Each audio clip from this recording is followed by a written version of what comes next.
how do you help people that you coach and work with navigate student loans on their credit report? I feel like it's a double-edged sword, right? Because on one hand, if you're maintaining positive payment history on it, it's helping you build credit age and payment history and credit mix and all the other stuff that makes up your credit report.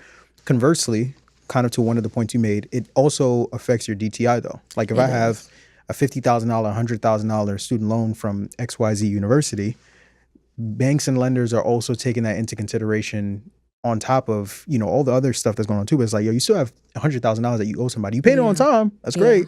But it's still $100,000 that's connected to your name. How do you help individuals work around that?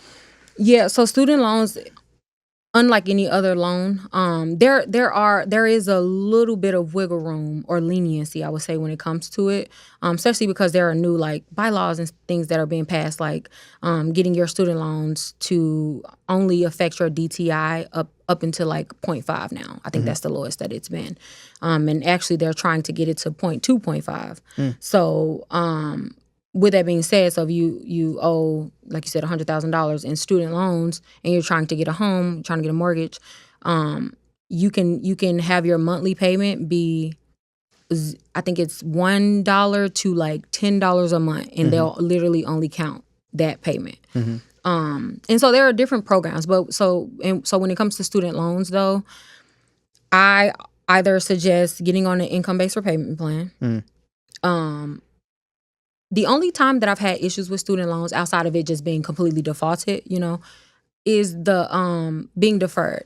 Lenders that I work with, they don't like deferment. They would much rather you be on an income-based repayment plan, even if your payment is $2. Like they will accept that, but it's the deferment that they don't like, or forbearance. They of course don't like that.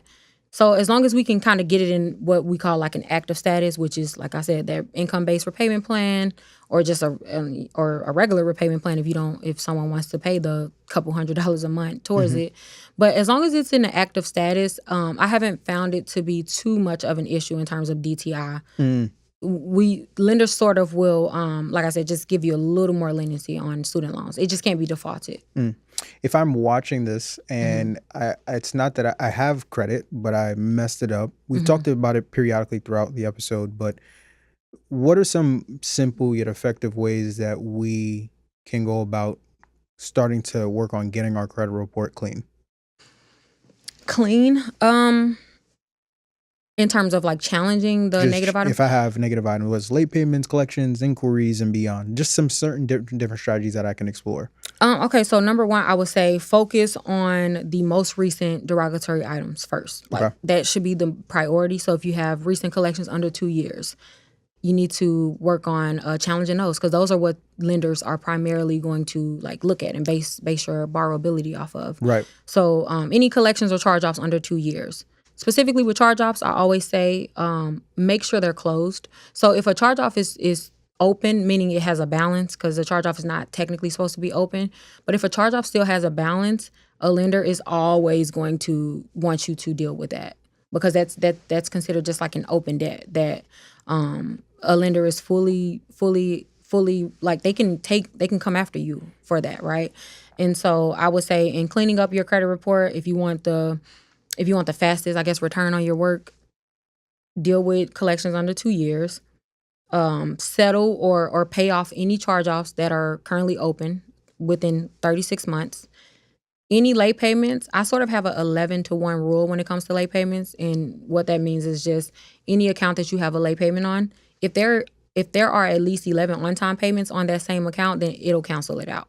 So don't seek, because a lot of times people will seek to like remove those accounts, and it's removing so much history, so many payments that's in your payment bank, credit age, and all of that. A lot of times the issue is not, or the goal is not deletion, right? So it's just fixing the things that are being reported, making sure that your student loans are reporting as educational loans. I cannot tell you how often I have witnessed people not qualify for a card or anything, a credit card or anything, simply because their student loans are just reporting as regular installment loans. So student loans needs to be in their own special category, because lenders, like I said, they just have special rules for student loans.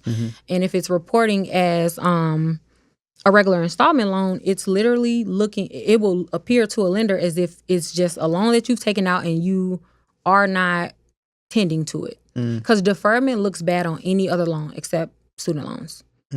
Deferment always looks bad because it just shows the lenders that for whatever reason you do not have enough to pay, your agreed upon amount that month, and so you defer the payment. So to go back to your question, I would say just dealing with the last 2 years first, and then focusing on the rest after you're done with that. If people just deal with the last 2 years, they will save a lot of time and also heartache because a lot of people always think that their credit is worse than it is. I've come to realize.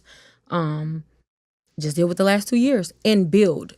Build. That's what's going to actually make the biggest difference. Hey, I hope you enjoyed that clip. Real quick before you go, if you're a business owner who knows that your credit or your business structure is standing between you and the funding you need, I want to invite you to Take Off University. It's a community we've created where we teach you how to structure your credit, how to structure your business the right way, and how to access business capital on strong terms. We've created funding roadmaps to help dictate your path to success and a community of other business owners who are going to be working side by side with you, all towards the same goal. Now, if that sounds like where you are right now, and more importantly, where you're headed towards, there's going to be a link in the description below where you can click it, learn more, and come join us. We'll see you on the other side of success. And until next time, family, peace.